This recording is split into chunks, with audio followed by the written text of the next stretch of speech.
Uwais Al-Qarani, bukan sahabat tapi sahabat minta doa kepadanya. Bukan sahabat tapi Nabi Muhammad memberikan kabar kepada umat ini bahwa Uwais Al-Qarani nanti akan bisa memberikan syafaat, membantu orang yang sangat banyak jumlahnya. Karena apa? Amalnya berbakti kepada kedua orang tua. Orang di negaranya semua pernah pergi ke Madinah. Orang di negaranya selalu sibuk, mulutnya ini apa? Dhahabtu ila Rasulillah, aku kemarin pergi ke Madinah ketemu sama Rasulullah. Uwais kepingin pergi tapi punya ibu tua. Izin sama ibunya, kata ibunya, siapa yang ngurus saya kalau engkau pergi? Siapa yang mengurus kambing-kambing kita kalau engkau pergi? Sampai akhirnya di masa hidupnya Rasulullah, Uwais Al-Qarani tidak berjumpa dengan Rasulullah SAW. Dalam sebuah riwayat dikatakan Uwais sempat berjalan ke Madinah untuk berjumpa dengan Rasulullah, tapi sampai di Madinah Nabi Muhammad sedang ada di peperangan Tabuk. Dan wasiat ibunya apa? Sampai di sana ketemu nggak ketemu cepat pulang, karena saya butuh dirimu. Baktinya kepada orang tua sampai menjadikan Uwais Al-Qarani ini bukan sahabat tapi para sahabat minta doa kepada dirinya. Sampai Rasulullah mewasiatkan kepada Sayyidina Umar, nanti kelak anak ini Uwais Al-Qarani akan datang setelah wafatnya Nabi Muhammad. Nabi Muhammad ngasih wasiat kepada Umar bin Khattab, kalau engkau berjumpa, mintalah kepadanya beristighfar untukmu. Mintalah kepadanya berdoa agar Allah mengampuni dirimu, karena doanya diijabahi oleh Allah Subhanahu wa taala. Majhulun fil ardi wa masyhurun fis sama.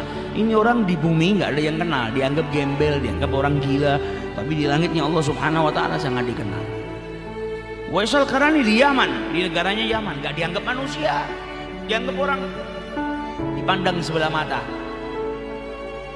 orang miskin. Bahkan ada beberapa orang yang menganggap dia orang gila karena hidupnya sama Allah Subhanahu wa taala. Hidupnya digunakan untuk beribadah kepada Allah Subhanahu wa taala. Pakaiannya sobek-sobek, enggak punya apapun.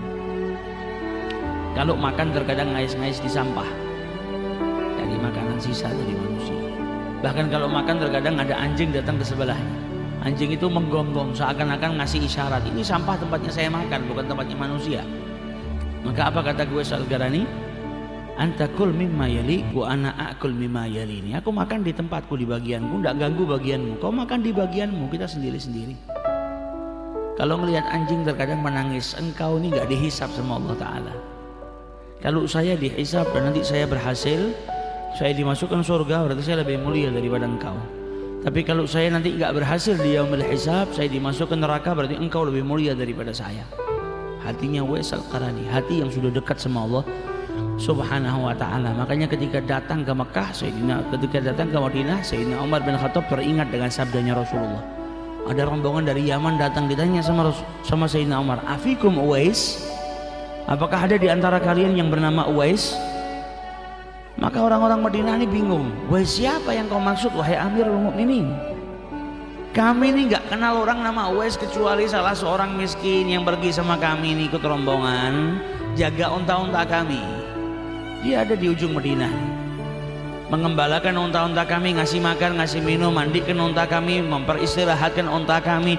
Gak ada Uwais yang lain, karena mereka nggak masuk di kepala mereka, nggak masuk di otak mereka kalau yang dimaksud sama Umar bin Khattab Uwais itu. Karena Uwais ini orangnya nggak dipandang. Kami nggak kenal orang nama Uwais kecuali itu. Kata Sayyidina Umar, antarkan saya ke sana. Sayyidina Umar ngajak Sayyidina Ali, ayo kita pergi temuin Uwais. Ini yang diwasiatkan sama Rasulullah. Bahkan Nabi Muhammad ngasih tanda-tanda Uwais ini pernah punya penyakit baras, punya penyakit seperti belang putih-putih di badannya. Dan dia minta sama Allah agar disembuhkan dari penyakit belangnya. Disembuhkan sama Allah, tapi dia minta disisakan sedikit, sehingga ada sedikit daripada penyakit belangnya itu di telapak tangannya yang besarnya seperti logam dirham. Kenapa minta disisakan sedikit? Supaya kalau ngelihat teringat pernah diberikan sakit sama Allah Subhanahu wa ta'ala, sehingga dia bisa bersyukur kepada Allah Subhanahu wa ta'ala, disembuhkan. Sampai seperti itunya. Didatangi sama Sayyidina Umar. Sayyidina Umar minta doa, sampai Uwais Al-Qarani berkata apa? Engkau Amirul Mukminin minta doa sama saya, nggak pantas. Kata Sayyidina Umar apa? Nggak masalah pantas nggak pantas, Rasulullah yang nyuruh saya minta kepada Allah. Akhirnya didoakan sama Uwais Al-Qarani. Ditawarin sama Sayyidina Umar, dari sini kau mau kemana? Irak, Basrah. Kalau begitu tunggu saya ambilkan uang dari Baitul Mal. Kata Uwais, apa ini? Saya punya uang. Upahnya mengembalakan unta 4 dirham. nggak tahu apakah uang ini saya masih bisa hidup sampai uang ini habis. Ibarat kata 40.000 rupiah, kita mungkin kalau di Solo bisa makan 4 bungkus lah, bisa pagi siang malam ketemu sarapan lagi. Saya nggak tahu apakah uang ini habis dan saya masih hidup. Bisa jadi baru saya pakai sedikit saya sudah mati, saya nggak butuh, cukup ini. Kalau begitu saya ambilkan pakaian yang bagus, kata Sayyidina Umar. Pakaiannya sudah compang-camping, sudah jelek. Oh ini masih bagus, masih bisa dipakai.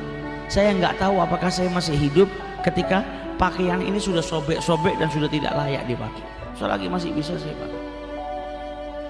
Kalau begitu saya akan kabarkan ke Malik al-Basrah yang megang Basrah, gubernurnya, supaya dia ya'tani bika, memperhatikan dirimu, bantu dirimu. Kata jangan. Saya lebih suka seperti orang yang nggak dipedulikan, orang biasa, rakyat biasa, nggak ada yang kenal. Saya lebih suka hatinya orang yang sudah dekat sama Allah, orang yang bakti sama orang tuanya, sudah nggak ada lagi penyakit hati.